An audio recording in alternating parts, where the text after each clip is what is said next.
Hello guys, welcome to Tech Tricks tutorial. In today's video, I will show you how to blend and soften photo edges in Canva. Start by selecting the photo you want to edit and resize it as needed.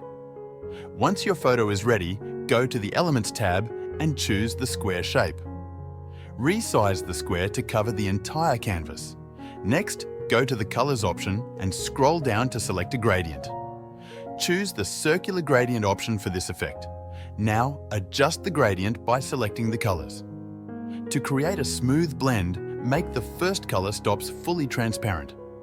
For the other color stops, choose soft colors like white or any shade that complements your design.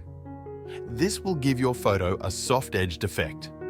This is how you can blend and soften photo edges in Canva. Thanks for watching this tutorial.